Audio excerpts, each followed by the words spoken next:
செயற்பாடுகளை மற்றும் இந்திய வருகின்றிருக்கும் சமூக செயற்பாட்டாளர்களை மற்றும் பொது அமைப்புகளை ஊடக நண்பர்களை எல்லோருக்கும் எனது பணிவான வணக்கத்தை தெரிவித்துக் கொள்கிறேன். இன்று இந்த ஒன்றுகூடல் நோக்கம்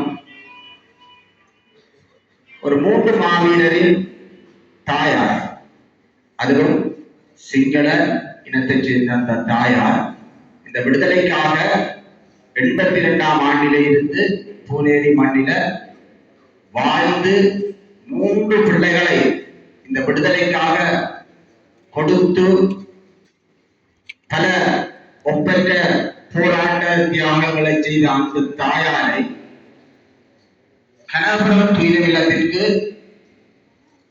பொது சுடரேற்றுவதற்காக அழைக்கப்பட்டு அவர் ஏமாற்றப்பட்டு அவமதிக்கப்பட்டு திருப்பி அனுப்பப்பட்டதற்கு எதிராகவும்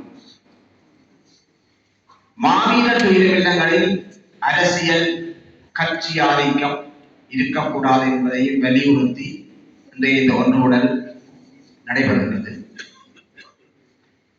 முதலாவது எங்களுடைய அமைப்பை பற்றி ஒரு சிறிய விளக்கத்தை நான் அளிக்க விரும்புகின்றேன்.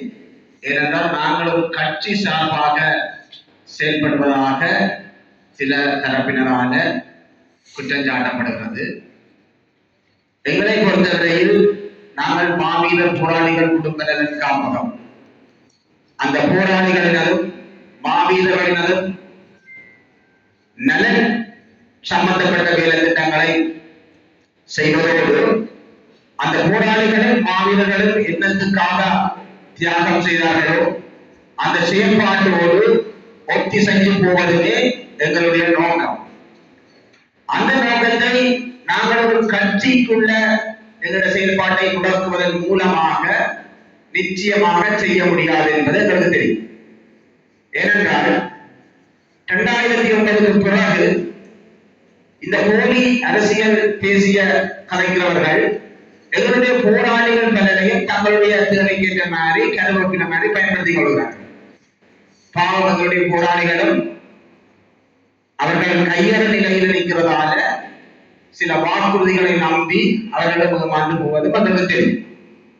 ஆகவே நாங்கள் ஒரு அமைப்பாக மாவீரர் போராளிகள் குடும்ப நலன் காப்போம் என்ற அமைப்பாக ஒரு கட்சிக்குள்ள எங்களுடைய செயல்பாட்டை முடக்குவது என்பது பொருத்தமற்றதாக இருக்கு. என்றால் 2020 நீங்க மனச்சாட்சியின்படி யோசித்தால் யாருமே தமிழ் தேசியத்திற்கு உண்மையாக நடப்பவர்கள் யாருமே இல்லை. எல்லாம் மேடையறினா அல்லது பாராளுமன்றத்துக்கு போனா எங்களை உசுப்பேற்றுவதற்காக நல்ல வார்த்தைகளை சூடாக கலைப்பார்கள். நாங்கள் அதை நம்பி ஏமாண்டு போவோம்.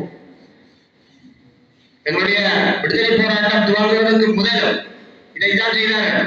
நாங்கள் ஆயுதம் தூக்குவதற்கு காரணமாக இருந்தவர்கள் யாரும் இந்த விடுதலை போராட்டத்திற்கு தங்களை அர்ப்பணித்தவர்கள் அல்ல. அவர்களுடைய பிள்ளைகளையும் இந்த போராட்டத்திற்கு அர்ப்பணித்தவர்கள் அல்ல. ஆனால் அன்று இன்றும் வேலைகளில் மட்டும் தேசியம் வரைந்து எங்களை சூடாக்குவதுதான் அவர்களுடைய வேலை. ஆகவே நான் உங்களுக்கு சொல்றதுக்காக எங்களுடைய போராட்டம் வைத்த வார்த்தையாளர்களால மட்டும் ஆரம்பிக்கப்பட்டதல்ல. அது மிக தெளிவான சிந்தனையோடு இளைஞர்களால, துடுப்பிடிக்க இளைஞர்களால எதிர்வினையாக ஓடப்படுவதற்காக முன்னெடுக்கப்பட்ட ஒரு ஒப்பற்ற விடுதலை பயணம் தான் எங்களுடைய கடந்த 35 வருட கால போராட்டம். ஆகவே அதற்கு இவர்கள் அதற்கு முன்னால நிச்சயமாக நின்று கலைக்க முடியாது. அவ்வாறு இவர்கள் நின்று கலைப்பார்கள். சூரியனை கண்ட பனித்துளி போல இவர்கள் மறைந்து போய்விடுவார். ஆனால் அந்த தியாகங்களை தங்களுடைய அந்த போலி தமிழ் தேசியவாதத்தை காட்டி மக்களுக்கு அந்த வாக்கு வங்கிகளை பெற்றுக் கொள்வதற்காக பயன்படுத்துவதைத்தான் நாங்கள் அறவே வருகின்றோம். உண்மையாக நடந்துட்டு நீங்கள் அதை பயன்படுத்துங்கள், பொய்யாக நடந்து கொண்டு நீங்கள் அதை பயன்படுத்துகிறீர்கள் என்பதுதான் எங்களுக்கு தெரியாத விஷயம். இன்னைக்கு எந்த நான் இதுல தனியாக அரசியல் கட்சியிலே பேர் குறித்து கலைக்க போறேன். ஆனால் நான் பேர் குறிப்பிடாமல் சில விஷயங்களை சொல்ல விரும்புகிறேன். எந்த அரசியல் கட்சியாவது உங்களுக்கு உண்மையாக நடக்கிறார்களா, மக்களுக்கு உண்மையாக நடக்கிறார்களா? ஒன்றை எதிர்த்தால் மற்றதை ஆதரிக்கும், அது ஆதரிச்சா மற்றது எதிர்க்கும். இதுதான் கடந்த கால அரசியல். கடந்த காலங்கள்ல எதுவுமே இவர்களால் தமிழ் மக்களுக்கு அடைய முடியல. ஆனால் அவர்கள் நல்லா இருக்கிறார்கள், அவங்க குடும்பங்கள் பிள்ளைகள் நல்லா இருக்கிறார்கள், அவர்கள் நல்ல வசதியான பள்ளிக்கூடங்கள்ல பிள்ளைகளை படிக்கிறார்கள், அவர்கள் வெளிநாட்டுக்கு போறார்கள். இவ்வாறு அந்த பாராளுமன்றமோ அந்த அரசியலுக்கு போவதன் ஊடாக கிடைக்கின்ற அந்த சௌகரியங்களை எல்லாம் அவர்கள் அனுபவித்துக் கொள்கிறார்கள். ஆனால் மக்கள் எப்படியும் அந்த அதே நிலையில்தான் இருக்கிறார். ஆகவே இந்த போலி தமிழ் தேசியம் கலைச்சு இந்த மக்களை சூடாக்கி ஒரு மக்களை பிள்ளையாக வழிநடத்துகின்ற பாங்குக்கு எங்களுடைய மாவீரர்களும் போராளிகளும் மாவீரர் துயிலும் இல்லங்களை நீங்கள் பயன்படுத்துவது எவ்வாறு நியாயம்? அது எங்களுடைய மாவீரர்கள் தங்களுடைய இளமை காலம் முழுவதையுமே, எங்களுடைய போராளிகள் தங்களுடைய மிக மதிப்பெற்ற இளமை காலங்கள் எல்லாத்தையுமே இழந்து என்னத்தை அனுபவித்தவர்கள் இந்த இளமை காலம். ஆனா வாழ்க்கையின் அந்த அதிமுச்ச காலம், விறுவிறுப்பான காலம், அனுபவிக்கிற காலம் இளமை காலம். ஆனால் 16 வயது 15 வயதுல இந்த போராட்டத்துக்காக வடிக்கிட்டு 30-35 வருஷ காலமாக அந்த போராட்டத்தோட அடியில் அடிச்சு தங்களுடைய எல்லா விதமான சூழ்நிலைகளையும் அனுபவிச்சு இன்றைக்கு அவன் கஷ்டப்படுறான்டா, அவன் அன்றைக்கு தன்னை பொருளாதாரத்தை நிலைநிறுத்திக் கொள்ளாமல் அன்றைக்கு கஷ்டப்படுறான். அதை அந்த போராளிகளை அந்த மாவீரர்களை நீங்கள் அந்த மாவீரர்களுக்கும் அந்த போராளிகளுக்கும் உண்மையற்றவர்களாக செயல்பட்டுக் கொண்டு இந்த துயிலமில்லங்களையும் இந்த